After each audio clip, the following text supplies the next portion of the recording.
Sinong hayop na gumawa nito sa apo ko? Sa CCTV, Nay, nakita ko kung sinong gumahasa sa anak ko. Pinapasok siya ni Camille. Nagtiwala sa kanya ang anak ko. Sinamantala niya na magaan ang loob sa kanya ng bata para magawa ang kanyang balak. Pagkatapos ng kahiyupan niya, pinagnakawan niya pa kami. Demonyo talagang lalaking yon. Kung magnanakaw lang naman siya, bakit kailangan niya pang gawa na masama si Camille, Nay? Bakit? Ang bata-bata pa ng anak ko. Ang sakit-sakit, Nay. Hindi pwedeng hindi siya mananagot sa kanyang ginawa, anak. At hindi rin ako papayag na hindi siya makukulong. Hahanapin ko siya kung saang lupalop man siya nagtatago. Taon 2019. Leyte, may kaya sa buhay sina Blessy. Mayroon siyang 3 pwesto sa palengke, 1 tindahan ng karne at 2 magkatabing pwesto naman para sa kanyang grocery. Pero hindi niya mararating ang lahat ng iyon kung hindi dahil sa matinding pagsisikap at sakripisyo niya sa kanyang buhay. Matagal bago siya nakatapos ng pag-aaral dahil pahinto-hinto sa pagtungtong ng kolehiyo. Kung hindi pa siya naging scholar at hindi nagpa-part-time job, ay hindi siya makakatapos sa pag-aaral. Dahil sa mga pinagdaanan niya noon, hindi siya nag-aatubiling tumulong sa iba, lalo na sa mga estudyante na may pangarap sa buhay. Kaya lamang, sa kabila ng tagumpay ni Blessy, ay hindi naman siya pinalad pagdating sa pag-ibig. Iniwan siya ng naging boyfriend niya. Ang problema niya noon ay buntis na siya nang hiwalayan siya ng lalaki. Mag-isa niyang pinalaki at sinuportahan ng anak niyang si Camille. Nang mga panahong yun, 15 anyos na ang dalaga. Mabait at matulungin din sa mga tao si Camille katulad ng kanyang ina. Minsan na ring hinanap ng dalaga ang kanyang ama, pero ipinaliwanag naman ni Blessy ang nangyari. Laking pasasalamat na lamang niya dahil maunawain ang kanyang anak at hindi na nagpumilit pang makilala ang lalaki na tinakbuhan ang kanyang responsibilidad. Oh, bakit nakadikit ka na naman sa akin, anak? May kailangan ka, no? Meron nga po. Ma, pwede ba akong pumunta sa birthday party ng kaklase ko? Sino naman ang kasama mo? Mga kaibigan ko po. Hanggang anong oras kayo ron? Hindi po kami magpapagabi. Sige, pero pasasamahan kita sa driver para maihatid ka rin niya rito pa uwi. Huwag mo siyang tatakasan, anak, ha? Alam mo na mangyayari kapag ginawa mo yon. Kailan po ba ako naging pasaway sa inyo, Ma? Sus, dinadaan mo pa ako sa paganyan-ganyan mo eh. Basta mag-iingat ka. Opo, Ma? Ano na naman? Ano pang kailangan ng anak kong yan, Ma, kailan ka po ba mag-aasawa? Bakit mo naman naitanong yan? Nagulat naman ako sa iyo, anak. Akala ko kung ano nang hihingin mo sa akin. Gusto mo lang pala ako mag-asawa. Para po maging masaya na kayo ulit. Masaya naman ako Okay lang ako, anak. Basta nandyan ka. Pero iba pa rin yung may nakakasama ka, Ma. Gusto mo bang hanapan na kita na magiging boyfriend? Ay nako, hindi na kailangan. Kung para sa akin ang lalaking makikilala ko, magiging kami talaga. Hindi mo na kailangan magreto sa akin. Excited na po kasi ako magkaroon ng pwedeng tawaging papa. Hayaan mo, anak. Kapag may nagustuhan na ako na mismong gagawa ng paraan para maging malapit kami sa isa't isa. Talaga po? Oo naman. At ikaw ang unang makakaalam tungkol doon. Thank you, Ma. O siya, sige na. Iidlip muna ako. Aalis ako mamaya papuntang palengke. Gusto mo bang sumama? Hindi na po, Ma. Dito na lang po ako sa bahay. O siya, sige. Ikaw ang bahala. Hindi inaasahan ni Blessy na hihilingin yon ng kanyang anak. Pero nauunawaan din naman niya ang dalaga dahil gusto raw noong maranasan na may tinatawag na papa gaya ng mga kaklase at malalapit niyang kaibigan.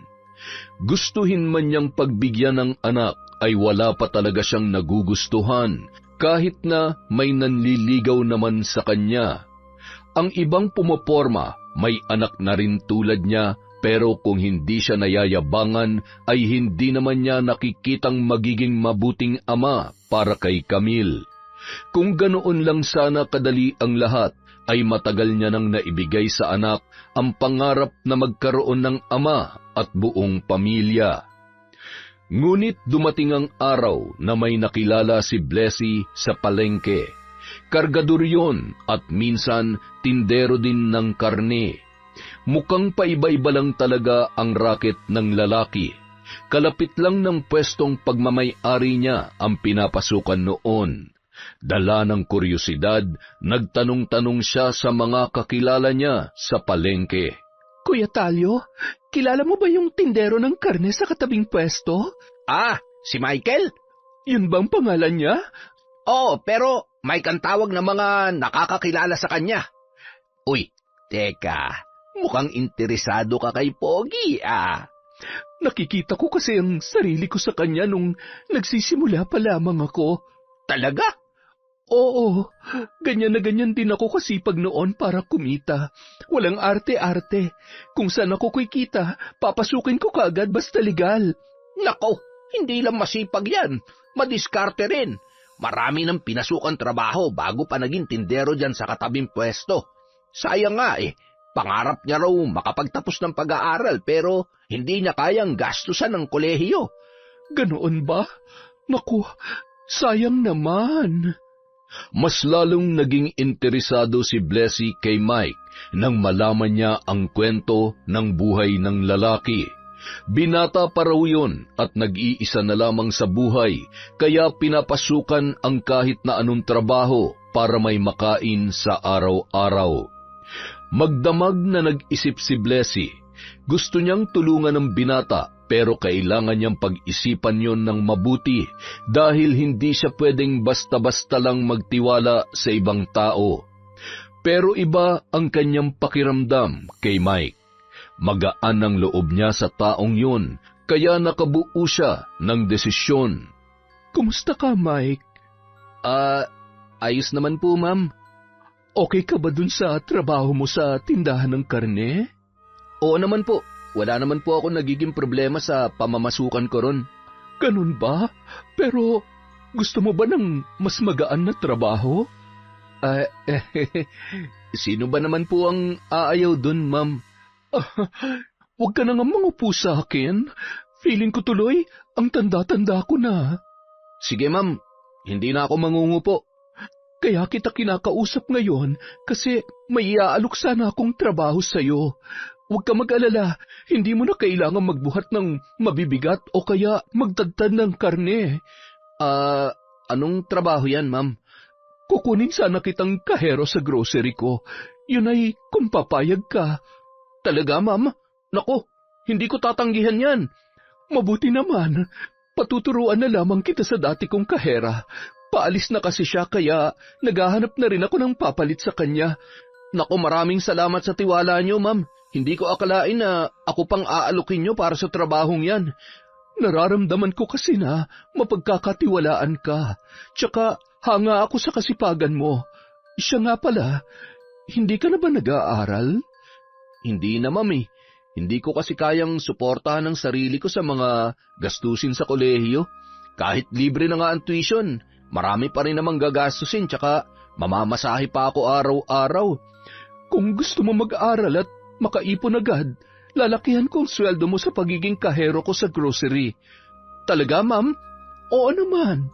Masarap tulungan ang mga kagaya mong hindi tamad at talagang nagpupursige sa buhay. Alam niyo ba, ma'am? Ikaw lang ang nagtiwala sa akin ng ganyan. Masyado kasing mababa ang tingin ng ibang tao sa mga kagaya kong pagiging tindero at kargador lang ang trabaho. Naku, huwag mong nilalang ang trabaho mo. Marangal yan. Mas maganda yan kaysa magnakaw. Ipagpatuloy mo lang ang kasipagan mo. Sigurado ko, malayo ang mararating mo sa buhay. Nang makita ni Blessy ang sipag at dedikasyon ni Mike sa pag-iipon para sa kanyang pag-aaral, ay naisipan niyang alukin ang binata. Gusto niya yung makapagtapos ng kolehiyo. Sasagutin niya ang lahat ng gastos at libre na rin pati tirahan. Hindi maintindihan ni Blessy ang sarili niya kung bakit ganoon na lamang siya kabilis magdesisyon pagdating sa pagtulong kay Mike. Pero sa mga sandaling yun, wala na siyang pakialam sa sasabihin sa kanya ng ibang tao.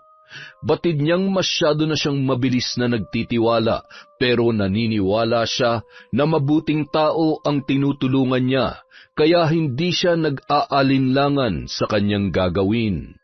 Nag-alangan ng una ang binata, pero kalaunan ay pumayag na rin yon na magpatuloy sa pag-aaral na magkasundo silang magtatrabaho pa rin ang lalaki sa kanyang grocery kahit part-time lamang. Sa kabilang banda, bagsak naman ang balikat ni Mike nang makauwi sa boarding house na binabayaran din ni Blessy para meron siyang matirhan. Katatapos nila mag-enroll sa kolehiyo at nakapasa naman siya sa entrance exam. Pinapunta niya roon ang pinsan niyang si Benji para may makausap naman siya kahit papaano. Pero hindi rin kaagad nakarating ang lalaki, kaya bumili na lamang siya ng alak para masimulan ang pag-iinom. Uy, ano yan? Bakit may alak ka? Di ba bawal uminom dito sa boarding house nyo? Bakit? May nakakakita ba sa akin ngayon? Bawal lang to kapag nahuli nila ako. Ewan ko sa'yo, tol ha. Ang swerte-swerte mo na nga na may tumutulong sa'yo. Hindi ka pa magpakatino. Nandito ka ba para sermonan ako? Umupo ka na nga lang dyan. Samahan mo ako uminom. Bakit ka ba kasi umiinom? Anong problema mo? Ano pa? Di yung pag-aaral ko. Paano naman naging problema yun? Ayoko na mag-aral, Benji. Mas gusto ko magtrabaho na lang. Bakit kasi sinabi mo dun sa amo mo na gusto mo mag-aral? Naniwala tuloy sa'yo. Alam mo, gusto ko nang bumilib sa sarili ko eh. Nagpapa-impress lang ako. Kasalanan mo rin naman pala eh. Sana, hindi mo na lang sinabi yun. Wala ka sanang problema ngayon. Ang sabi ko lang sa kanya, mag-iipon muna ako. Tapos biglang nag-alok na pag-aaralin ako. Anong gagawin ko? Kung ako sa'yo, panindigan mo na lang yan. Nandyan na yan eh. Tsaka wala ka namang gagastusin ni isang kusing. Isa pa, nakakapag-part-time ka pa rin naman, di ba? Oo, pero ilang oras lang yun. Kailangan ko na mas malaking pera. Para saan? Para sa sarili ko. Gusto kong makaalis dito at magpakalayo-layo. Bakit lalayo ka pa eh? Ang ganda-ganda na nga ng buhay mo ngayon. Mukha nga may gusto pa sa'yo yung amo mo eh. Ayaw mo yun? Instant yaman ka pag nagkataon? Masyado na siya matanda para sa akin, no? 10 taon kaya ang agwat namin. Jesus! Wala naman sa edad yan. Tsaka mukhang magkaedad lang naman kayong dalawa. Pagtiisan mo na lang. Ang mahalaga, magiging maganda na ang buhay mo sa kanya. Magpapakabait ka lang at makikisama. Parang hindi ko kaya, tol. May anak na yun eh. Ayaw mo nun? Hindi na siya hihingi ng anak sa'yo kasi meron na. Pero aaminin ko, mabait naman talaga si Blessy, tsaka maganda siya. Mukhang hindi naman siya mahirap mahalin. Yun naman pala eh. Di kapag umamin sa'yo, huwag mo nang pakawalan. Nang sumapit ang birthday ni Mike, hindi niya inaasahan na maghahanda si Blessy para sa kanya. Maraming pagkain, alak at mga bisita na hindi naman niya kilala. Napabuntong hininga na lamang noon ang binata habang pilit nang umingiti at nagpapasalamat sa mga dumarating na bisita. Nakatanggap siya ng regalo mula sa kanyang amo, mamahaling relo at isang pares ng bagong sapatos na sa pagkakaalam niya ay nagkakahalaga ng mahigit 10,000 piso. Nang makaalis na ang mga bisita, isinama muna ng ina ni Blessy ang anak na si Camille dahil baka hindi na rin siya maasikaso dala ng kalasingan. Silang dalawa na lang ang naiwan sa bahay. Napailing na lamang ang binata nang maabutan si Blessy na nakasandal na sa sofa at namumula na rin sa dami ng nainom. Mike, happy birthday. Masaya ka ba? Oo naman, ma'am. Masaya ako, pero hindi mo naman kailangang gumastos ng ganong kalaki para sa birthday ko. Masyado nang nakakahiya. Ikaw na nga lahat ng gumagastos para sa pag-aaral ko, tapos pati birthday ko ikaw pa rin. Sobra-sobra na yun na itutulong mo sa akin, ma'am. Basta masaya ka, okay lang sa akin. Handa akong gawin ang lahat para sa'yo, Mike. Ganun kita kamahal. Ha? Mahal mo ko? Hindi mo pa ba nahahalata? Matagal na kitang gusto. At noong nakilala pa kita ng lubusan, maniwala ka man o hindi, minahal na kita, Mike. Totoo na ang nararamdaman ko para sa'yo. Pero, hindi ba parang masyado naman yatang mabilis, ma'am? Wala pang 1 taon tayong magkakilala. Wala naman sa tagal yun eh. Gusto talaga kita. Ikaw ba? Wala ka bang nararamdaman para sa akin? Hindi ko alam. Hindi ako sigurado kaya hindi ko pa masasabi sa ngayon. Laking pasasalamat ni Mike dahil tila nasabi lang yun ni Blessy dala ng kalasingan. Kinabukasan, hindi na ulit nabanggit sa kanya ng amo ang tungkol sa ginawang pag-amin noon.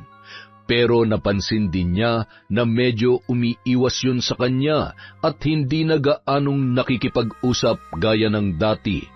Nagpatuloy yun ng ilan pang araw.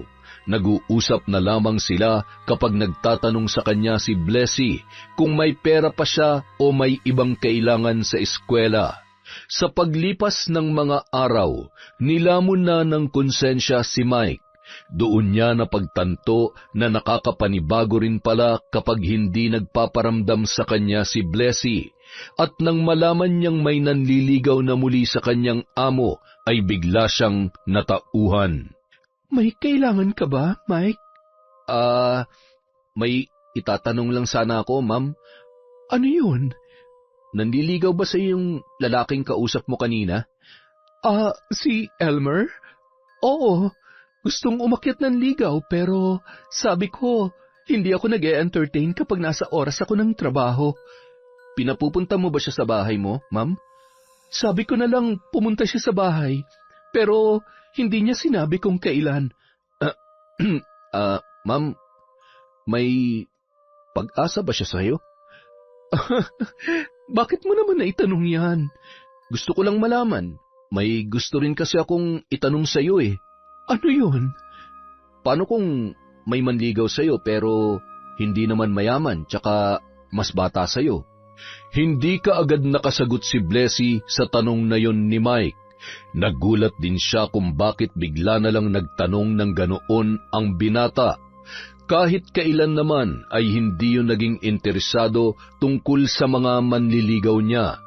Isa pa, batid niyang wala namang gusto sa kanya ang lalaki base sa naging sagot ng binata nung maglakas loob siyang umamin nung sinadya niyang maglasing. Nasaktan siya nang sabihin ng lalaki na hindi siya sigurado sa nararamdaman nito sa kanya, kaya nagpasya siyang dumistansya na lamang muna.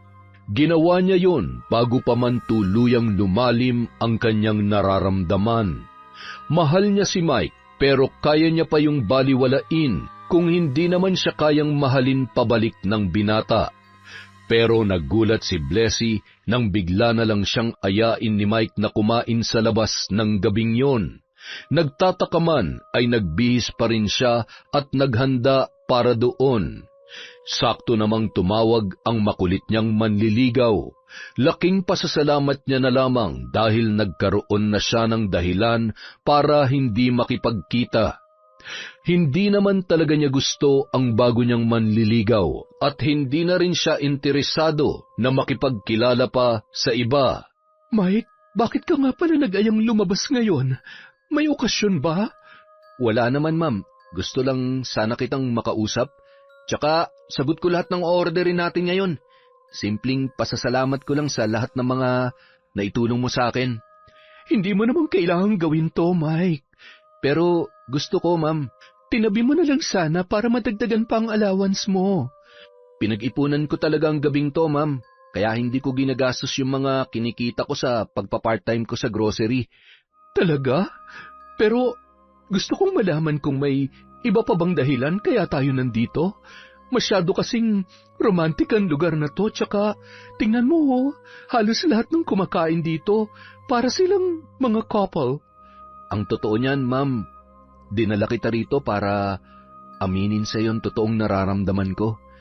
Nag-alala kasi ako nung nalaman kong may bago ka na namang manliligaw. Natakot ako na baka bigla mo na lang sagutin yun. Ano bang ibig mong sabihin? Ma'am, sa tingin ko, mahal na rin kita. Hindi naman ako makakaramdam ng selos at matinding pagkami sa'yo kung wala lang to eh. Tsaka, gusto ko ring humingi ng pasensya sa naging sagot ko nung umamin ka sa akin. Hindi pa kasi talaga ako sigurado nun, tsaka nahihiya pa ako dahil amo kita. Empleyado mo lang ako. Tapos, ikaw pa nagpapaaral sa akin ngayon. Ayokong isipin ng ibang tao na ginagamit lamang kita. Huwag mong isipin ang sasabihin ng iba. Hindi naman sila kasali sa magiging relasyon natin kung sakali. Ang mahalaga sa akin ay ang nararamdaman mo. Mike, kung alam mo lang kung gaano ko kasaya ngayong nalaman ko nang mahal mo rin ako. Ang tagal kong ipinagdasal na sana makita mo rin ako bilang isang espesyal na babae sa buhay mo. Sa totoo lang, hindi ko lang maamin sa sarili ko yon, ma'am. Simula ngayon, huwag mo na akong tatawaging ma'am. Pero amo pa rin kita. Hindi, girlfriend mo na ako ngayon. Ha? Talaga? Agad-agad? Oo naman. Patatagalin pa ba natin to eh? Hinihintay lang naman kitang umamin. Napakasaya ng gabing yon para kay Blessy. Hindi niya akalaing aamin na rin sa kanya si Mike. Matapos ang aminang yon at ang pagsagot niya sa binata, pinalipat na niya si Mike sa kanyang bahay. Nagdesisyon siya na magsama na silang dalawa dahil wala na siyang ibang pinapangarap na makasama hanggang sa pagtanda, kundi ang lalaking muling nagpatibok ng kanyang puso. Sa kabila ng pagtanggap ni Camille kay Mike bilang bagong nobyo ni Blessy, hindi pa rin nun kumbinsido ang nanay niyang si Belen. Sigurado ka bang patitirahin mo na sa bahay mo ang nobyo mo? Oo naman po, Nay. Magsasama na kaming dalawa. Hindi ba parang masyado naman yatang mabilis? Ilang buwan pa lang kayo magkakilala, ni hindi ka nga man lamang niligawan ng lalaking yon. Ang tanging alam lang namin, pinag-aaral mo siya, kaya nagulat din kami na magnobyo na pala kayong dalawa. Ako ang unang nagkagusto sa kanya, Nay. Nakakahiya mang aminin pero kaya ko siya inalok ng trabaho at pinag-aral ay para maging mas malapit kami sa isa't isa. Alam kong hindi niya ako mapapansin at magugustuhan kung hindi ko yun ginawa. Hindi naman ako tutol sa ginawa mo. Sa akin lang, kinilala mo muna sana siya ng mabuti bago ka nagdesisyon na magsama na kayo sa iisang bubong. May anak kang babae, Blessy. Mapagkakatiwalaan naman po si Mike, tsaka magkasundo silang dalawa ni Camille. Parang anak na nga rin ang turing niya sa anak ko eh. Nako, Blessy, 10 taon lang ang tanda niya sa anak mo, kaya imposibleng itrato niyang parang anak si Camille. Ang mabuti pa, dito na lang una ang apo ko. Kunin mo na lang siya kapag magbabanding kayong mag-ina. Nay naman, parang sinasabi niyo rin sa akin na ilalayo niyo muna sa akin ang anak ko. Hindi ko kaya yun. Paano nga si Camille? Okay po si Camille, Nay.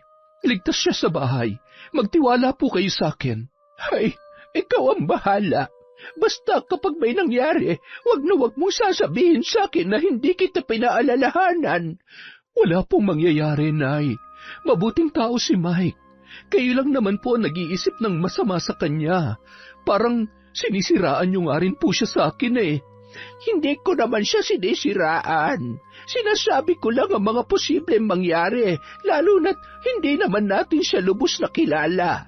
Ikaw ba? May nakausap ka na ba ni isa sa mga kamag-anak niya? Hindi natin alam kung sino nga ba talaga siya, kung saan at kung anong klaseng tao siya, base sa mga lubos na nakakakilala sa kanya, anak. Sapat na ho ang panahong magkasama kami para makilala ko siya. Sa ilang buwan na yon, wala naman siyang ipinakita sa akin na dapat kong ikabahala. Masipag pa rin siya at masikap, gaya nung una ko siyang nakilala. Baka naman nasasabi mo lang yan, dahil yun pa lang ang nakikita mo sa pagkatao niya. Ay, si nanay talaga oh. Kumalma na po kayo. Okay ako, okay si Camille, at higit sa lahat, hindi po masamang tao si Mike. Kahit ano ang sabihin ng anak na si Blessy, ay hindi pa rin kumbinsido si Belen sa mga nalaman niya tungkol kay Mike. Iba ang pakiramdam niya sa lalaking yun. Gustuhin man niyang bantayan ang anak at ang kanyang apo, ay hindi naman niya pwedeng iwanan ang kanyang malaking tindahan at ang manukang siya mismo ang namamahala. Nang minsang dumalaw si Belen sa bahay ni na Blessy, napakunot na lamang ang kanyang noo nang makita si Camille na nakakandong kay Mike habang nanonood ng TV. Kaagad na napatayo ang lalaki nang makita ang matanda. Nasaan si Blessy? Lola, nasaan ang mama mo? Umalis po. May kailangan daw pong puntahan. Ganun ba? Oy, sige. Magbihis ka na muna sa kwarto. Isasama kita sa bahay. Okay po, Lola. Ikaw, wala kang pasok? Wala po kaming klase, Nay. Kaya pala nandito ka. Hindi ka na ba pumapasok sa grocery? Sabi po kasi ni Blessy, wag na muna akong pumasok ngayon. Magpahinga na lang daw po ako dito sa bahay. Napakaswerte mo nga naman talaga, no? Ano pong ibig niyong sabihin? Wala, pero hindi ako makikipagplastikan sa'yo, iyo. Hindi ko gustong naabutan ko kanina. Dalaga na si Camille, kaya hindi magandang tingnan na kinakandong mo pa siya. Naglalambing lang po yung bata, kaya... Kahit na, dapat alam mo pa rin maglagay ng limitasyon kahit gaano pa kagaan ang loob sa'yo ng apo ko. Pasensya na po kayo, Nay. Hindi na po mauulit. Nang malaman ni Blessy na sinundo pala ng kanyang ina ang anak na si Camille, ay hindi niya na napigilang pagsabihan ang kanyang ina, hanggang sa nagkaroon na sila ng sagutan na nauwi sa hindi nila pagpapansinan. Kumusta kayo ng nanay mo? Hindi pa rin ba kayo nag-uusap? Hindi pa rin. Ano ba kasing pinag-awayan nyo? Ayaw mo namang sabihin sa akin. Hayaan mo na yon. Ganun lang talaga si nanay. Gusto niya kasi siya palagi yung tama, kaya minsan hindi naiiwasan yung pagtatalo namin. Dahil ba sa pagsundo niya kay Camille? Ay. Tama nga ako. Dapat pala hindi ko na lang pinasama sa kanya si Camille para hindi na kayo nag-away pa. Ano ka ba? Hindi mo naman kasalanan yon. Si nanay talaga may problema dahil mahilig siya magdesisyon na mag-isa kahit hindi naman okay sa akin ang ginagawa niya. Hindi ka na dapat nagalit sa kanya. Sinundo niya lang naman si Camille. Gusto niya lang makasama yung apo niya. Yun ang akala mo. Bakit? May iba pa bang dahilan? Ay, wag mo na lang alamin, okay?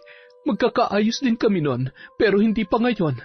Ayoko rin naman na mag-usap kami na may sama pa ng loob sa isa't isa. Tama rin naman. Wala rin kasing kahihinat na ng pag-uusap niyo kung sakali. Wag na lang muna natin siguro siyang pag-usapan.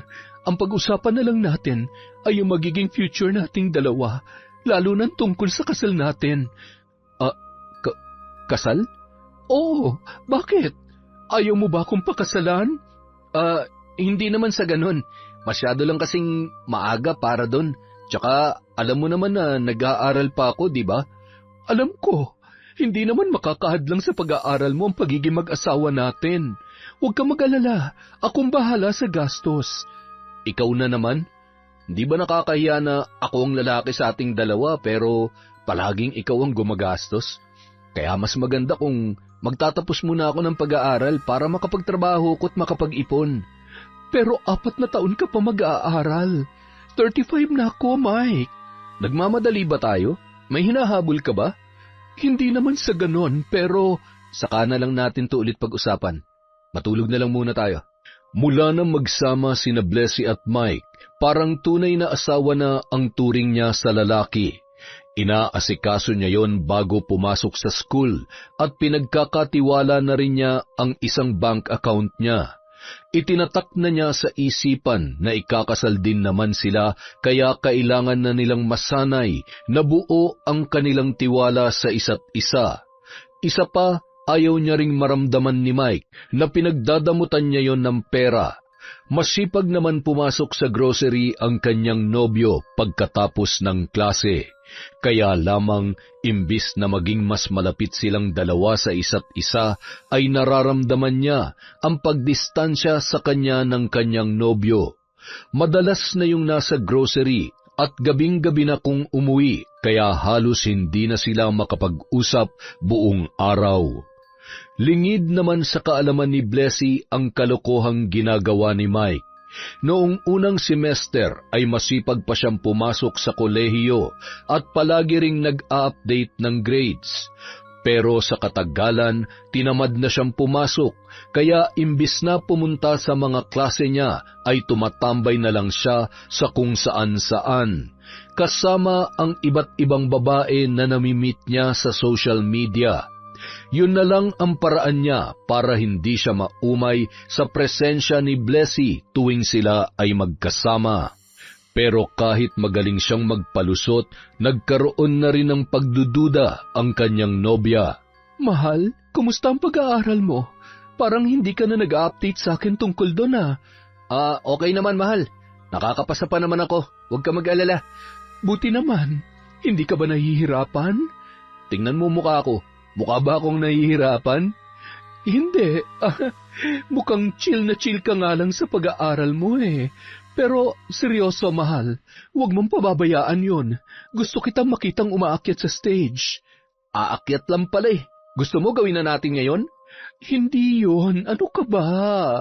Gusto kitang makita na umaakyat sa stage dahil nakatapos ka na ng college. Ako ang magiging pinakamasayang audience doon para sa'yo. Baka nga ako pa yung may pinakamalakas na palakpak eh. Huwag ka mag-alala.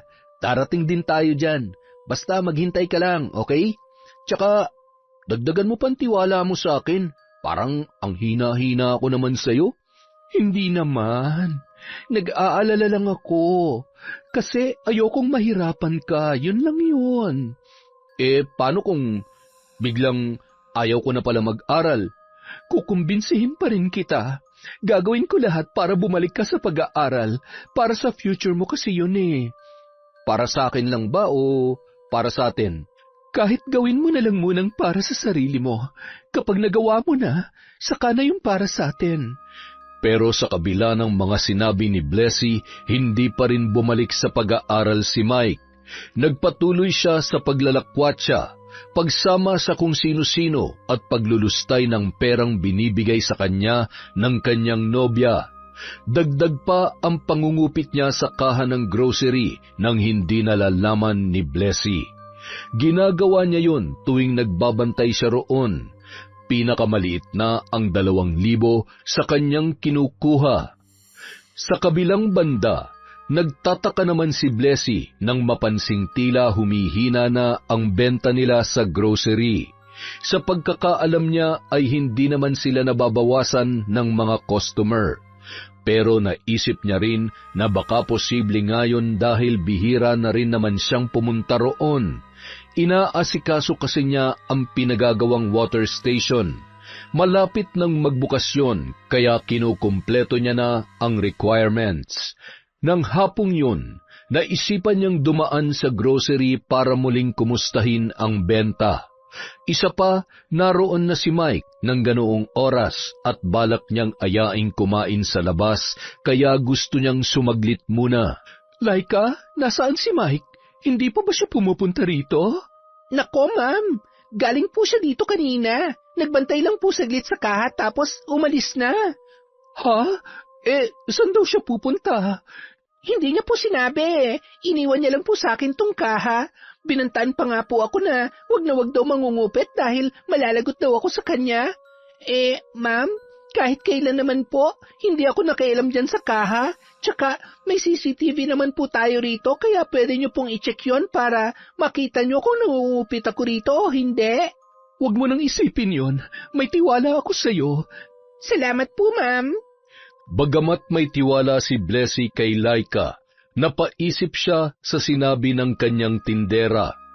Bago umuwi, naisip niyang tingnan ang footage ng CCTV na nakakabit sa tapat mismo ng kaha. Matagal-tagal niya na yung hindi natitingnan, ngunit hindi niya inaasahan ang kanyang makikita roon. Napabuntong hininga na lamang si Blessy nang masagot ang mga katanungan niya kung bakit nababawasan ang kita ng grocery. Ibinili niya kay Laika at sa iba pang tindera doon na wag nang papapasukin sa grocery si Mike at mas lalong wag nang palalapitin sa kaha. Nagtanong sa kanya ang mga yon kung bakit, pero hindi niya na yon sinagot pa. Galit na galit siya nang umuwi ng gabing yon. Imbis na ayaing kumain sa labas ang kanyang nobyo, ay tinawagan niya na lamang yun para mag-usap sila sa bahay. Pero pagdating niya roon, naghintay pa siya ng ilang oras bago dumating ang lalaki. San ka galing? Bakit ganyan ka makapagtanong? Galit ka ba? Sa tingin mo, ano bang dapat ko maramdaman matapos kong malaman na ninanakawan mo ko ng pera? Ano bang pinagsasabi mo? Huwag ka nang tumanggi, Mike. Kitang-kita ko sa CCTV ang ginagawa mo sa kaha. Hindi ko lubos maisip kung kailan mo yun sinimulang gawin sa akin. Takang-taka ko kung bakit parang nababawasan ang kinikita ng grocery, tapos malalaman ko na ikaw palang nagnanakaw sa akin. Ang dali mo na mamanghusga. Kung tawagin mo ako magnanakaw para na akong kriminal, hindi mo man lang ba ako tatanungin kung bakit ko yung nagawa? Kahit ano pang dahilan mo, mali pa rin na ninanakawan mo ko. Kung kailangan mo ng pera, pwede ka naman magsabi sa akin, Mike. Hindi mo kailangan gawin yon. Hindi mo ba alam kung gaano kasakit sa akin ang ginawa mo? Ginawa ko lang naman yun kasi kinukulang na yung binibigay mong alawan sa akin eh. Pasensya ka na kung nagawa kitang pagnakawan. Kailangan ko lang talaga sa school eh. Sana nagsabi ka na lang sa akin. Bibigyan naman kita. Kailan ba kita pinagdamutan? Ma, nag-aaway po ba kayo ni Tito Mike? Narinig ko kasi na parang sumisigaw ka kanina. Hindi, Kams. May pinag-uusapan lang kami ng mama mo. Pasok ka na muna sa kwarto. Nanlumo si Blessy ng gabing yon. Marami pa siyang gustong sabihin, pero dahil sa pangamba na marinig yon ng kanyang anak, ay tumahimik na lamang muna siya. Humingi naman ng tawad sa kanya si Mike, pero hindi niya lang talaga magawang palampasin ang nangyari. Ilang araw silang hindi nag-uusap at walang kibuan ng dahil doon. Pero sa kabila ng nararamdamang inis para sa nobyo, ay nakaramdam pa rin ng pangungulila ang babae. Namimiss niya rin ang presensya ni Mike, kaya naman ng araw na yon ay nagpasya na siyang makipag-ayos sa kanyang nobyo.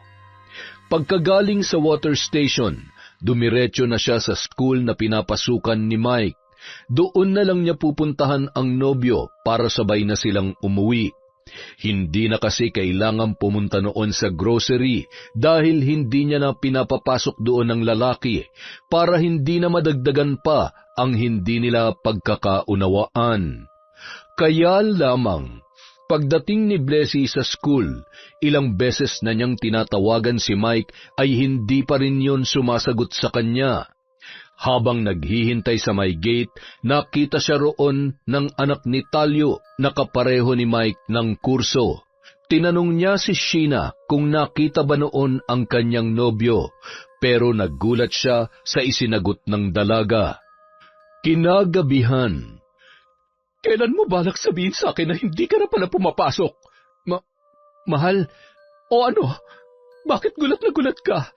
Akala mo ba hindi ko malalaman na hindi ka naman pala talaga nag-enroll para sa second semester? Anong ginagawa mo sa perang binibigay ko sa'yo, ha? Napakarami mo ng kasinungalingan, Mike. Paano mo nalaman? Galing ako sa school nyo kanina para isabay ka na pauwi dahil balak ko na sanang makipag-ayos sa'yo.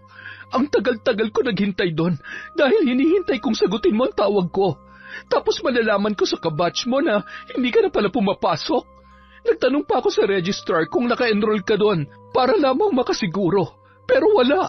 Wala ang pangalan mo doon, Mike. Sinabi ko naman sa'yo, di ba? Hindi ko na gusto mag-aral. Wala kang sinabi sa akin. Wala akong natatandang sinabi mo yan sa akin. Kaya wag mo nang bilugin ang ulo ko. O sige, wala na akong sinabi. Pero nagpaparamdam na ako sa ino na ayaw ko na mag-aral. Hindi ko na kasalanan kung hindi ka nakahalata. At kasalanan ko pa talaga? Ang kapal naman ang mukha mo.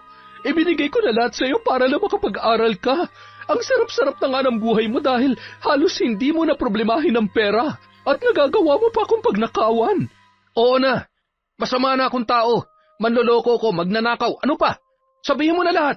At may gana ka pa talagang magalit. Hindi lang basta panloloko ang ginawa mo. Mike naman, minahal kita.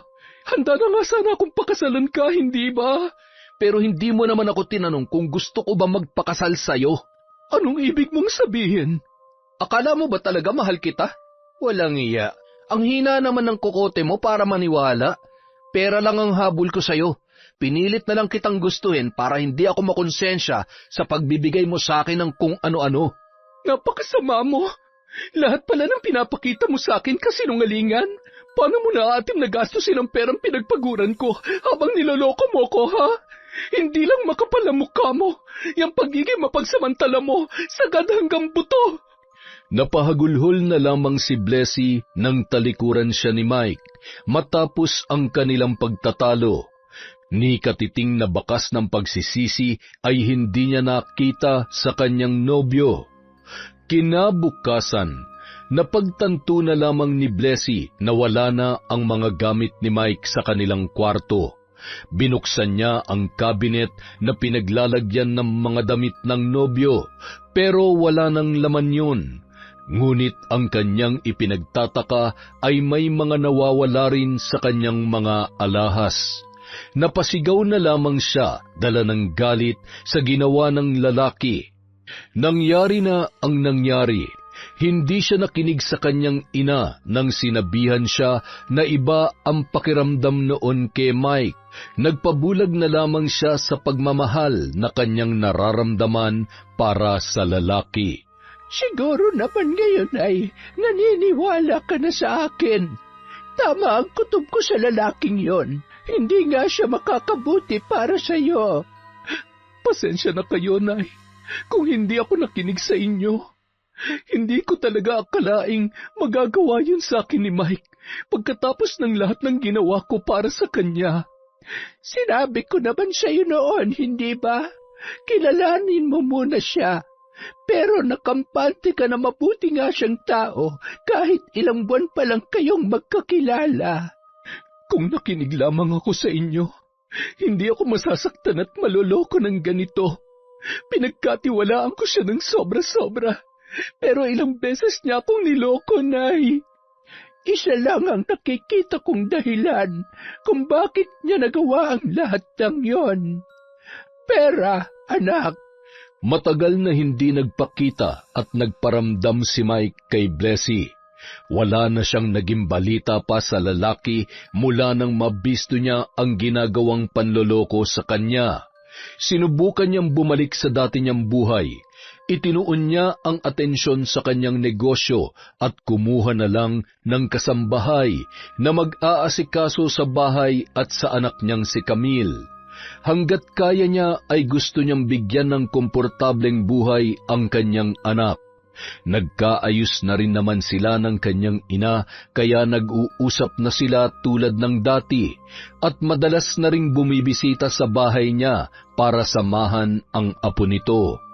Ngunit dumating ang araw na hindi niya akalaing mangyayari ang pinakamatinding sakit na mararanasan niya sa kanyang buhay.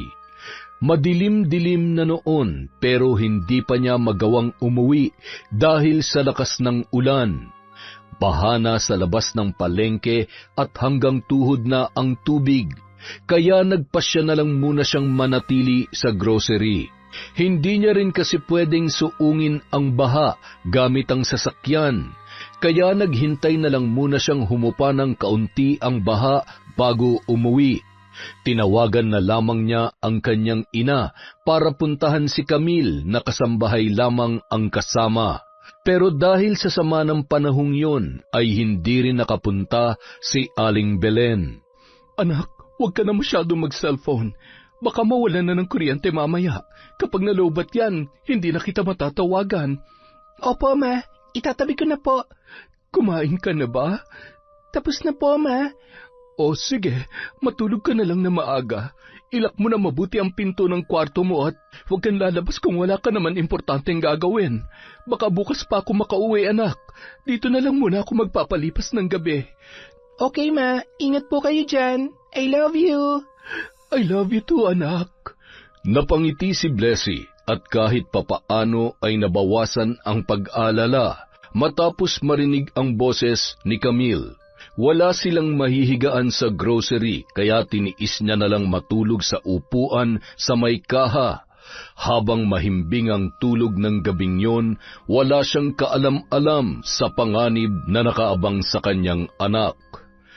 Hating gabi, mahimbing na ang tulog ng kasambahay na kasama ni Camille sa bahay, pero gising na gising pa rin ang dalaga. Tila napakaramot ng antok sa kanya ng gabing yon.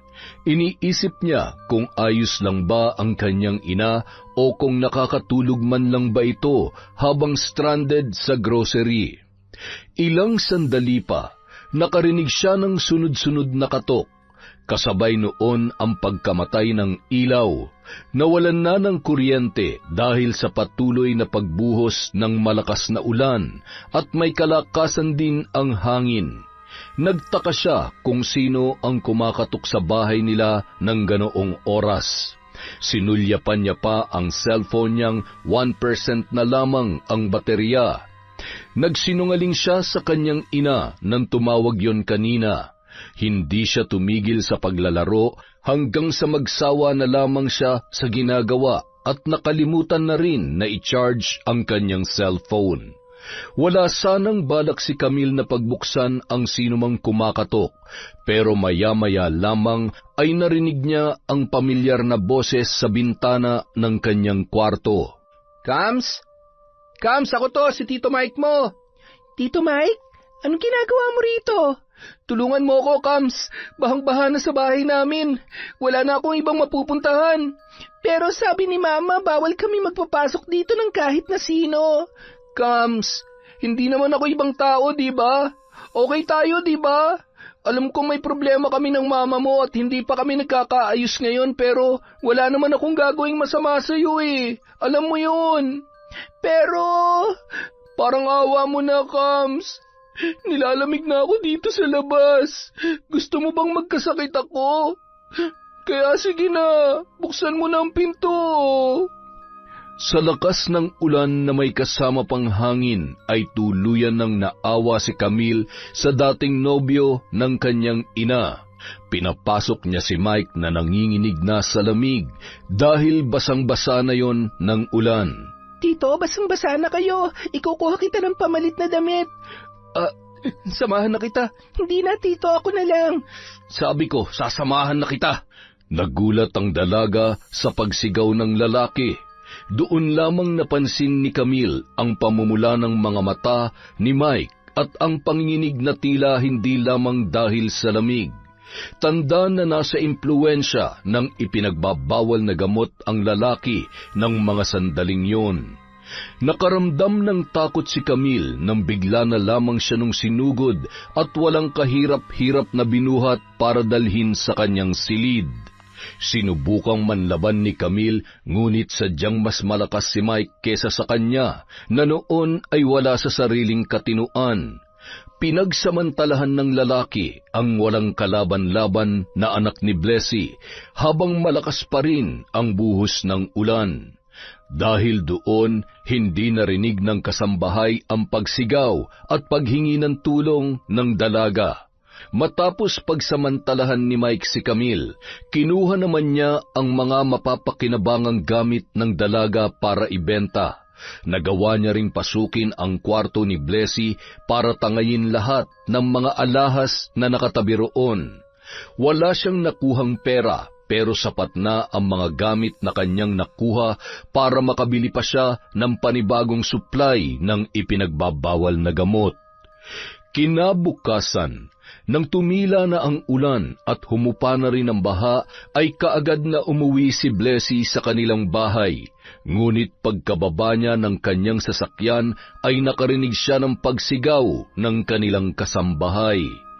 Para siyang pinagsakluban ng langit at lupa ng mga sandaling yon nang makita ang kanyang anak na walang malay at puro pasa ang katawan. Wala yun kahit isang saplot at may patakpan ng dugo ang kobrekama. Tanda na may nangyari sa dalaga. Napasigaw na lamang sa matinding galit si Blessy sa sinapit ng kanyang anak. Sinong hayop na gumawa nito sa apo ko? Sa CCTV, Nay, nakita ko kung sinong gumahasa sa anak ko. Pinapasok siya ni Camille. Nagtiwala sa kanya ang anak ko. Sinamantala niya na magaan ang loob sa kanya ng bata para magawa ang kanyang balak. Pagkatapos ng kahiyupan niya, pinagnakawan niya pa kami. Demonyo talagang lalaking yon. Kung magnanakaw lang naman siya, bakit kailangan niya pang gawa na masama si Camille, Nay? Bakit? Ang bata-bata pa ng anak ko. Ang sakit-sakit, Nay. Hindi pwedeng hindi siya mananagot sa kanyang ginawa, anak. At hindi rin ako papayag na hindi siya makukulong. Hahanapin ko siya kung saang lupalop man siya nagtatago. Dahil sa matibay na ebidensyang hawak ni Blessy, nakapagsampa siya ng kaso laban kay Mike. Ngunit ang problema, may sapalos ang dati niyang nobyo, kaya hindi pa rin yon mahuli-huli. Nahirapan si Blessy dahil bukod sa wala naman siyang kilalang kamag-anak ng lalaki, ay sadyang magaling yon sa pagtatago. Hanggang sa dumating sa bahay niya ang isang binata na nagpakilala bilang pinsan ni Mike. Totoo bang pinsan mo si Mike? Opo, ma'am. Bakit ka nandito? Nandito po ako para sabihin alam ko kung saan posibleng magtago si Mike. At bakit naman ako maniniwala sa'yo? Ma'am, mukha lang po akong loko-loko pero hindi ako kagaya ng pinsan ko. Noon pa lang sinabihan ko na siya na sabihin na lang sa inyo na ayaw niya mag-aral, pero hindi siya nakinig sa akin. Nung naghiwalay kayo, sa akin siya humingi ng tulong. Nakitira siya sa bahay ko ng ilang linggo pero nung malaman ko na gumagamit na siya ng ipinagbabawal na gamot, pinaalis ko na siya sa bahay dahil ayoko madamay sa mga kalokohang ginagawa niya. Yung ginawa niya sa anak ko, may alam ka ba ron? Sa totoo lang, ma'am, wala po akong alam doon. Pero nitong nakaraang linggo lang, dumating siya ulit sa bahay. Nagulat nga po ako noon dahil parang wala na siya sa sarili niya. Mukhang nakagamit siya ng pinagbabawal na gamot pero hindi na ganun kalakas ang tama. May mga iniwan po siyang bag sa akin. Babalikan daw niya. Nagtanong ako kung kanino yon pero umalis na rin siya kaagad. Nagmamadali po siya noon, ma'am. Para pong takot na takot. Yun ang araw na nanggaling siya dito para pagsamantalahan ng anak ko at pagnakawan kami. Yun na nga po ang dahilan kaya ako nandito, ma'am. Ito po ang bag na dinala niya sa akin. Tiningnan ko po kung anong laman yan. Mga alahas at mga gamit na pwedeng ibenta. May mga cellphone din po dyan. Bag ko to, at mga gamit namin ni Camille nandito. Wala po akong kinuha na kahit ano dyan, ma'am, ha? Gusto ko lang po talagang ibalik sa inyo para hindi na madagdagan pang kasalanan sa inyo ng pinsang ko. Kung sinusubukan mong tulungan siya para linisin ang pangalan niya, pues hindi mangyayari yon. Hindi po yun ang intensyon ko, ma'am. Ayaw ko pong madamay sa gulong ginawa ni Mike. Kung may nagawa man po siyang kasalanan, kailangan niya pong pagbayaran yun. Kaya kapag nakita ko siya o nakausap, handa po ako makipagtulungan sa inyo. Ma'am, alam ko pong mahirap na kayo magtiwala matapos ang ginawa ng pinsan ko. Pero hindi po ako masamang tao. Wala po akong hinihinging kapalit sa inyo. Gusto ko lang pong matahimik ang isip at konsensya ko kaya ginagawa ko ito. Lalo na may inosente pang nadamay. May alam po ako na pwede niyang puntahan. Isusulat ko na lang po yung address. Salamat sa pakikipagtulungan mo. Pero may isang pabor pa sana akong hihilingin sa'yo. Ano po yun, ma'am? Pwede ka bang magbigay ng statement sa mga pulis? Oo naman po, ma'am. Makakaasa po kayo.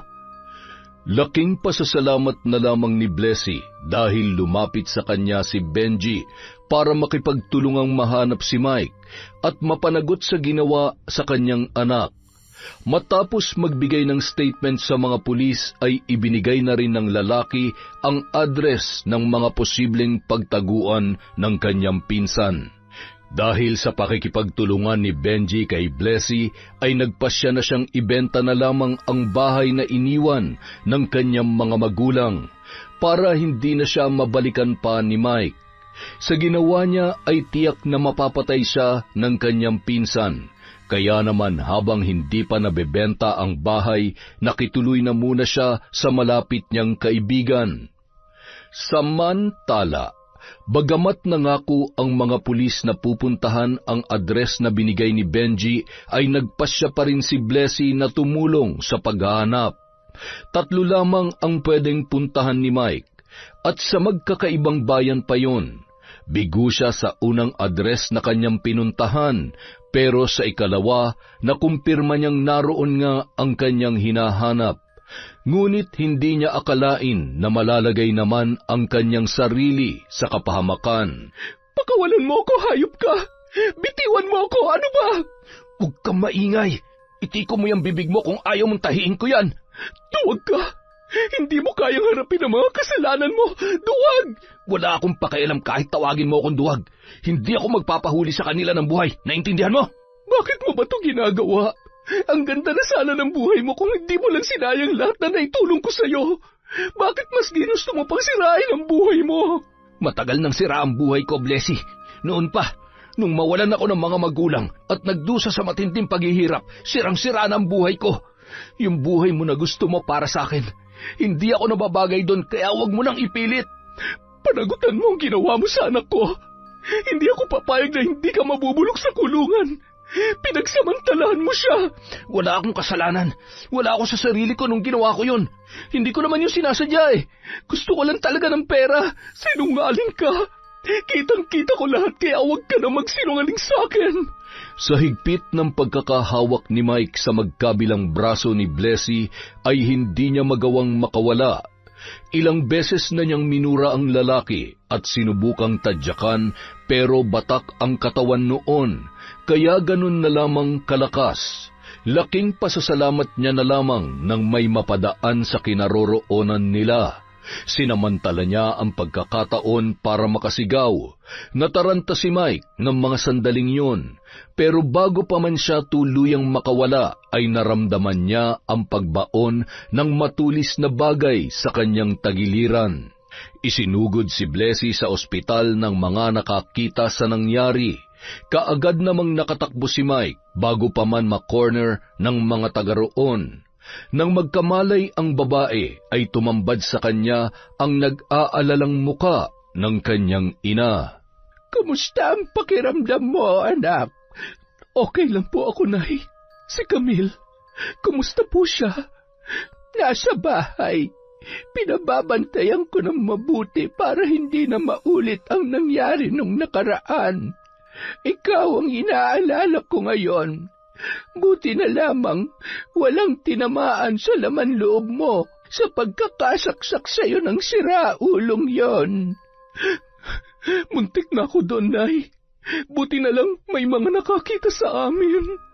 Ikaw naman kasi, bakit sumugod ka ron na mag-isa? Iniisip ko kasi na baka makatakas pa siya kapag natagalan pa ang mga pulis sa paghahanap sa kanya. Hindi ko naman nakalaing doon ko pala talaga siya makikita. Hindi ka man lamang nagpasama. Alam mo ng delikadong tao ang hinahanap mo. Nakagamit ba siya noon ng ipinagbabawal na gamot? Parang hindi naman, Nay. Mukhang nag-iba lang talaga siya. Parang hindi na siya yung Mike na nakilala ko noong una. Napakademonyo niya, Nay. Hindi ko lubos maisip na kaya niya akong saktan ng ganon. Sobra-sobra ng ginawa niyang pananakit sa akin. Una ang panloloko niya, tapos yung ginawa niya kay Camille, at ngayon, ito, nagawa niya akong saksakin. Paano kung walang nakakita sa akin doon? Namatay na lang sana ako nang hindi niyo nalalaman. Ipaubaya mo na sa mga pulis ang paghahanap sa kanya. Darating din ang araw na mananagot siya sa kanyang mga kasalanan, anak. Ang gawin mo na lang, mag-focus ka kay Camille at sa negosyo mo. Kalimutan mo na ang lalaking yon. Nang maikwento ni Blessy sa kanilang kasambahay ang tungkol sa nangyari, hindi niya inaasahan ang sinabi noon sa kanya. Ipabarang niya na lang daw si Mike para magtanda. Baka raw yun pa ang magtulak para lumantad ang lalaki at pagsisihan ang mga nagawang pagkakasala.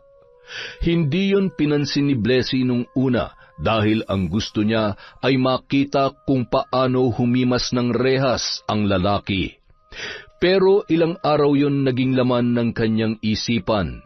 Naging mailap pa rin sa batas si Mike at mukhang matatagalan pa bago yon mahuli, kaya naman nagdesisyon na si Blessy na subukan ang sinabi sa kanya ng kanyang kasambahay na si Lisa. Dinala siya ng babae sa matandang mambabarang na kung tawagin sa lugar na yon ay Nana Indang. Sa bagsik mambarang ng matanda ay may mga namatay na rin dahil sa tindi ng sumpang kaya noong ibigay sa isang tao. Ngunit hindi raw basta-basta mambarang ang matanda. Tanging yung mga nakagawa lamang ng mabibigat na kasalanan ang sinusumpa ni Nana Indang. Dinala niya ron ang mga naiwang gamit ni Mike at ilan sa mga litratong kuha pa mula sa kanyang cellphone. Ayon sa mambabarang, hindi na raw kailangan ang mga gamit na yon dahil nakikita ng ginang kung sino ang taong gusto niyang parusahan sa pamamagitan ng isang salamin na pinausukan ng itim na kandila. Si Nana Indang na rin mismo ang gumagawa ng ginagamit na kandila dahil may kasama rin yung ritual, kaya kahit ang usok noon ay may bisa. Sa tindi ng kasalanan ng dati niyang nobyo ay hindi siya nangimi nang sabihin niyang gusto niyang mahirapan ng husto ang lalaki. Yung tipong hihilingin na lamang noon na mamatay. Pero hindi niya gustong matapos ang binata sa ganoong kaparusahan. Gusto rin niyang makita kung paano yun magmakaawa at humingi ng tawad sa kanya. Sabi sa akin ni Lisa, nagpasama ka raw sa kilala niyang mambabarang. Totoo ba yon? Opo, Nay. Kung hindi ko mapapanagot si Mike sa legal na paraan, gusto kong subukan ng pagpapabarang para maranasan niyang pagdusahan ang mga ginawa niya. Mabuti naman at may kilala palang mambabarang si Lisa. May iba pa bang nakakaalam ng ginawa mo? Wala na po, Nay. Huwag mong ipagsasabihan tungkol dyan. Tama na yung tayong tatlo lang ang nakakaalam. Makalipas ang ilang araw ng pagtatago ni Mike, nakahanap na rin siya ng bagong malilipatan. Nanginginig ang mga kamay na binuksan niya ang nasnatch na wallet kani-kanina lamang. Laking pasasalamat na lamang niya na may kalakihan ang laman noong pera at may kasama pang ATM. Nakasulat din mismo sa maliit na papel sa loob ng wallet ang PIN ng nasabing card, kaya nakakuha siya ng perang sasapat para magkaroon siya ng matutuluyan. Nag-down siya at nag-advance na rin ng bayad para sa 2 pang buwan. Magpapahinga na sana ang lalaki nang biglang tumunog ang kanyang cellphone. Isang tao lang ang nakakaalam ng number niyang nakalagay doon. Walang iba kundi si Benji. Ano pa bang kailangan mo? Ang kapal ng mukha mong tumawag pa sa akin pagkatapos mo akong traidorin. Di kita tinraidor, Mike. Ginawa ko lang ang tama. Maling-mali ang ginawa mo. Kung magnanakaw ka lang naman, bakit kailangan mo pang mandamay ng isang inosente? Inaasa mo yung anak ni Ma'am Blessy, pero ordinad pa yun. Hindi mo man lang naisip? Makukulong ka talaga, tol. Mangyayari lang yun kung magpapahuli ako. Ano ko, sira para magpahuli sa kanila? Kahit maghanap sila na maghanap, wala akong pakialam. Ang dali nga nilang malusutan eh. Tsaka wag mo na nga binabanggit sa akin yung buwisit na Blessy na yun. Sana pala tinuluyan ko na siya nung huling beses kami nagkita. Tol naman, wag mo nang palalain pa ang lahat. Hihintayin mo pa bang dumami ang kaso mo? Harapin mo na lang ang kasalanan mo sa kanila dahil nagkamali ka naman talaga. Ibang klase ka rin talaga eh, no? Magkamag-anak tayo pero imbis na tulungan mo ko, ipapahamak mo pa ako kay Blessy. Sinabi ko naman sa iyo na babalikan kong iniwan kong gamit sa iyo, di ba? Yun na nga lang ang inaasahan ko pero ipinamigay mo pa. Hindi ko yung pinamigay, tol. Sa kanila naman talaga yun eh. Ibinalik ko lang. At hindi ko pinagsisisihan ang ginawa ko dahil ayoko madamay sa ginawa mong kalokohan. Ayoko na rin madagdagan pa mga pagkakasala mo sa kanila. Tol naman, sumuko ka na. Baka lalo ka lang mapahamak sa ginagawa mo eh. Wow, kung makapagsalita ka parang nag-aalala ka talaga sa akin ah. Di niyang gagana sa akin dahil traitor ka. Hindi na ako magtitiwala sa iyo, Benji. Tsaka pwede ba? Huwag ka na rin tatawag sa number ko. Magpapalit na ako para hindi mo na ako makontak. Hindi ko nagugustuhin pa makipag-usap sa isang walang kwentang pinsan. Matapos patayan ng tawag si Benji, humilata na si Mike sa malambot na higaan. Nang hindi kaagad makatulog ay kinuha niya ang sigarilyong nakapatong sa mesa at nagsimulang humithit. Wala pa siyang bagong supply ng ipinagbabawal na gamot, kaya hindi na naman siya mapakali ng mga sandaling yun. Sumandal siya sa ulunan ng kama habang nagpapausok sa buong silid. Nakapatay na noon ang mga ilaw at hindi na rin siya nag-abalang buksan pa yon dahil balak na rin niyang matulog pagkatapos ng stick ng sigarilyong kanyang hawak. Maya-maya lamang, napakunot ng noo si Mike nang mapansin niya na nakabukas ang pinto ng banyo. Napakurap-kurap siya nang may kung anong gumalaw mula roon. Ilang sandali pa nanlaki ang kanyang mga mata nang unti-unting luminaw sa paningin niya ang nakikita niya sa may pintuan ng banyo. May babaeng nakatayo roon, mahaba ang buhok at nanlilisik ang mga matang nakatingin sa kanya. Kinusot-kusot niya ang kanyang mga mata nang mapagtantong pamilyar ang babaeng yun. Lintik naman oh. Wala pa nga akong tama kung ano-ano na nakikita ko. Umiwas siya ng tingin sa pag-aakala na guni-guni lamang yun. Ngunit nang ibalik niya ang tingin sa may banyo, doon na lumakas ang kabog ng kanyang dibdib, nang mas maging malinaw pa ang imahe ng babae na kanyang nakikita. Nanlamig ang buo niyang katawan at agad na pinagpawisan dala ng takot. Camille? Maya-maya pa, bigla na lang nawala ang imahe ng babae na kanyang nakikita. Naging pala isipan yon sa kanya. Pinagsamantalahan niya si Camille pero wala siyang maalala na pinatay niya ang dalagita. Pero bakit ganun? Bakit siya nagmumulto sa akin? Bago pa man matulog, tinawagan muna ni Mike ang pinsan niyang si Benji para makasiguro. Sabihin mo nga sa akin, namatay ba si Camille? O akala ko ba hindi ka na makikipag-usap sa akin? Sagutin mo na lang yung tanong ko. Napatay ko ba si Camille? Hindi. Teka, bakit hindi mo alam? Tsaka, bakit mo tinatanong sa akin yan? Ano ba nangyayari? Bigla na lang binaba ni Mike ang tawag ng kanyang pinsan. Nang hihinang binitawan niya ang kanyang cellphone at muling tumitig sa may pintuan ng banyo. Wala na ron ang babaeng kawangis ni Camille. Ilang sandali pa, naramdaman niya ang malamig na bagay na pumatak sa kanyang braso. Nang sulyapan niya yon at inilawan, muntik na siyang mapasigaw nang makita ang sariwang dugo. Tumingala siya sa kisame. Napigil niya ang hininga nang makita ang babaeng kawangis ni Camille na gumagapang roon habang nakabaligtad ang katawan ngunit nakaharap sa kanya ang muka. Sino ka ba? Buhay pa naman si Camila. Bakit po ako ginugulo? Hindi yun ang huling beses na nagpakita kay Mike ang babae. Ilang gabi yung gumugulo sa isipan niya na naging dahilan ng halos buong linggong kawalan niya ng maayos na pagtulog. Lumalim ang mga mata ni Mike at nangitim ang paligid noon. Halos hindi na siya makalabas ng inuupahan dahil natatakot ang mga nakakakita sa kanya. Mabilis siyang nangayayat. Kumakain naman siya ng sapat pero parang hindi pa rin yun umuubra. Patuloy ang kanyang pamamayat. Nang mga sumunod na araw, napansin niya ang tila pamamaga ng kanyang lalamunan hanggang sa magkaroon na ng bukol sa bandang leeg niya na kasing laki pa lamang noon ng 5 piso. Noong ilang araw pa ang lumipas, palaki ng palaki ang bukol sa kanyang lalamunan, kaya naapektuhan na ang pagkain niya at ang kanyang paghinga. Tuwing gabi, naririnig ni Mike ang boses ng isang babae. Paulit-ulit yon at ayaw siyang patulugin. Nakikita pa rin niya ang dalagang kawangis ni Camille. Habang tumatagal, mas lalong nagiging kakilakilabot ang itsura noon.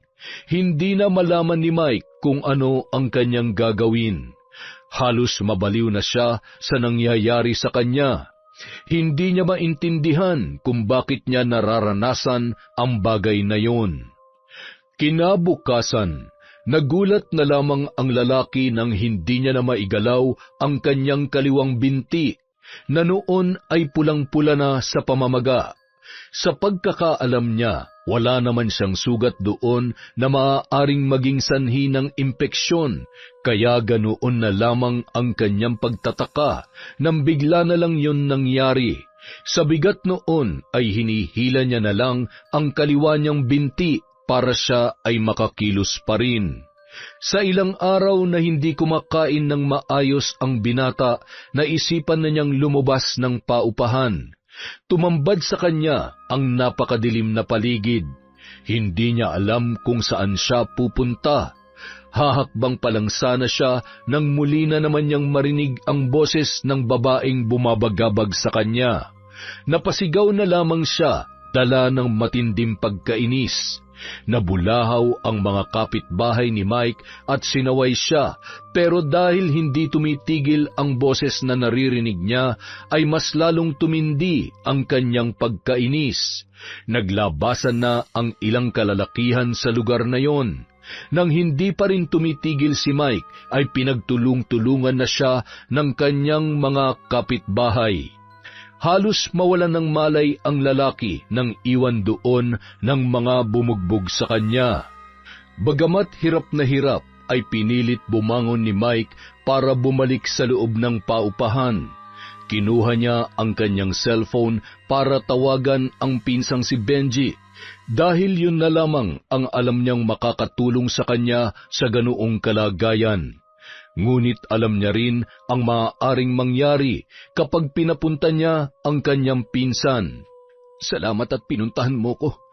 Akala ko hindi ka na darating eh. Pwede ba naman yun? Alam kong wala ka ng ibang maaasahan kundi ako na lang.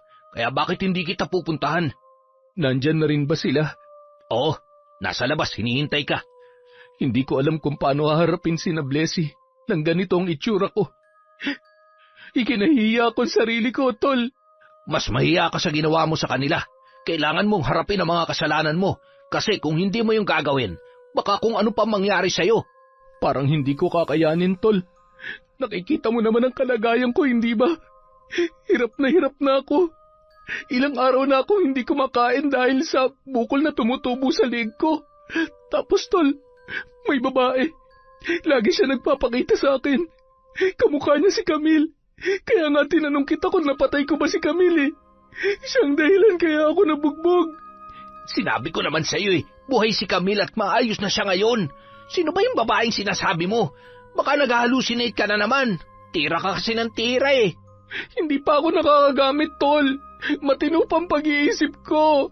Pero bakit nakikita mo yung babaeng kamukha ni Camille, tsaka yung bukol mo sa leg? Ano ba nangyari dyan? Hindi ko nga rin alam, Tol eh. Ito nangyayari sa akin, para akong sinumpa. Parang pinaparusahan na ako sa mga nagawa kong kasalanan. Ito na yata ang karma ko, Benji. Pero mas mapapatunayan mo ang pagsisisi mo kung haharap ka kay Ma'am Blessy at hihingi ng tawad, Tol. Matapos kausapin ni Benji, nakumbinsi rin si Mike na lumabas na ng paupahan para sumuko sa mga pulis at humingi naman ng tawad kay Blessy. Walang kangiti-ngiti namang naghintay sa labas ang babae kasama ang kanyang inang si Belen.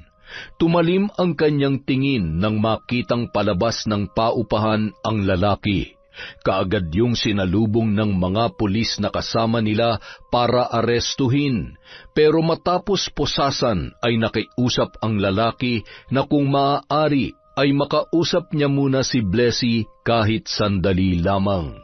Blessy, patawarin mo ako sa mga nagawa ko sa iyo. Pinagsisisihan ko na ang lahat. Baka pwedeng huwag mo na akong ipakulong. Kung talagang nagsisisi ka, pagbabayaran mo mga kasalanan mo sa loob mismo ng kulungan. Hindi kita kayang patawarin sa ginawa mo, kaya wala kang aasahan sa akin. Blessy, nakikiusap ako sa iyo. Ayokong makulong. Parang awa mo na. Hindi ka karapat-dapat kaawaan.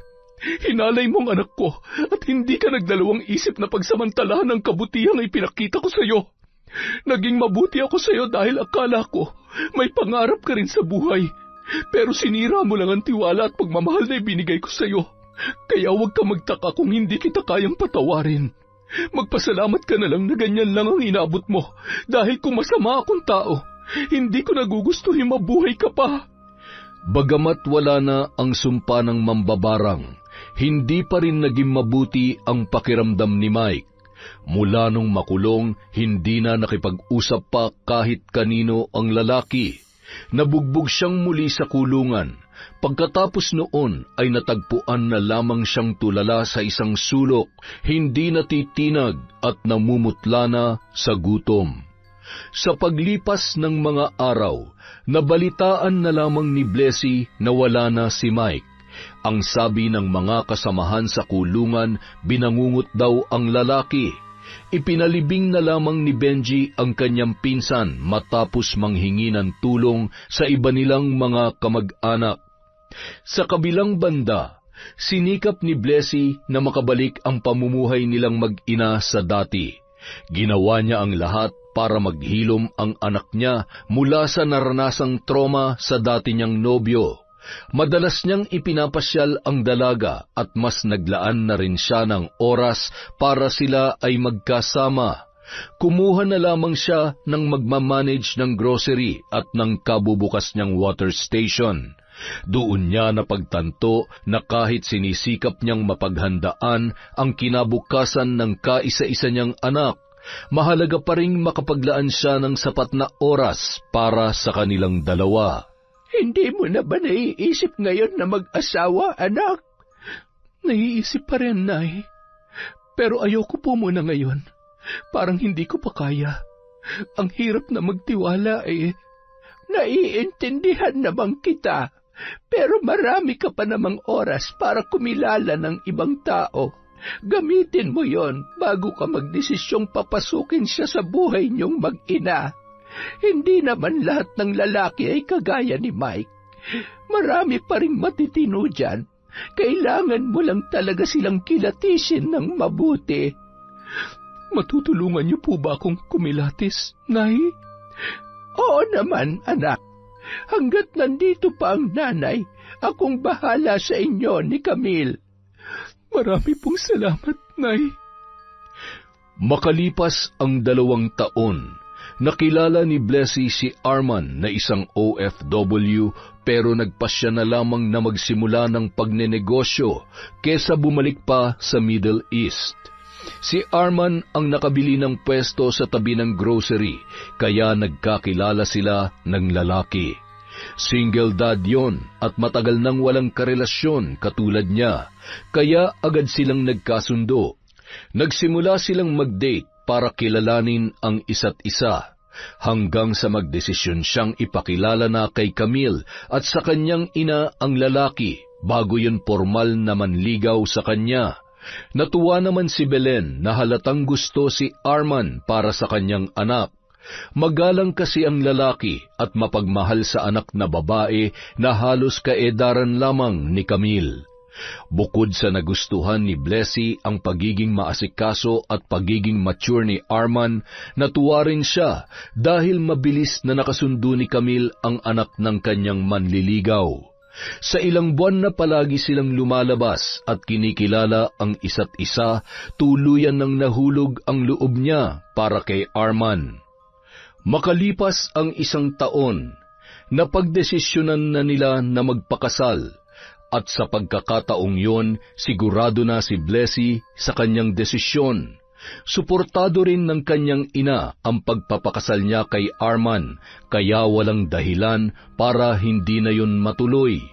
Nagsama sila sa iisang bubong, pero sa pagkakataong yon, hindi na lamang siya ang mag-isang nagsisikap. Naranasan na rin niyang magkaroon ng katuwang, kaya naging magaan na ang lahat para sa kanya. At higit sa lahat, nakikita niya sa anak niya ang ngiting noon lamang niya nakita dahil sa wakas ay nakahanap na rin yun ng maituturing na pamilya. Ipinaramdam ni Arman kay Camille ang pagmamahal ng isang ama, kaya ganoon din ang ginawa niya. Sa wakas ay naibigay niya na sa kanyang anak ang matagal na nitong hinihiling, ang magkaroon ng maituturing na ama at buong pamilya. Yon! Kumusta na po kayo, mga kakwentong enteng? Sana po ay nasa mabuti kayong kalagayan. Huwag niyo pong pababayaan ang inyong mga sarili. Alagaan po natin ang health natin. At syempre dahil dyan, meron tayong shout out. Simulan po natin kay Fatima Perez. Hello po sa Restar family from Renalyn Restar. Hi po kay Marilu Francisco. Shout out kay Hein Tabriga from Hong Kong. Hello po kay Rika Inday Richard from Fe of Pasay City. Hello rin po kay Richel Adapon. Shout out kay Maura 620. Hi kay Myla. Shout out po kay Emeline Camus, kay Dins Rodriguez. Hello po kay Finky Rusi 14. Shout out kay Emily Cosino, kay Liza Agodo, kay Ebon Despi, Elizabeth Pamintuan, kay Lovelyn Cruz, kay Kind Third Lang. Hello po, my favorite song collection. Advanced happy birthday kay Aliza Abkilan sa August 22. Bekenemen. Hello po kay Leslie Sevilla. Hi kay Dulce Quintua, kay Agripina Balza, kay Gay Somojo at kay Pamela Allen. Maraming salamat po sa walang sawang pagsuporta sa Kwentong Enteng.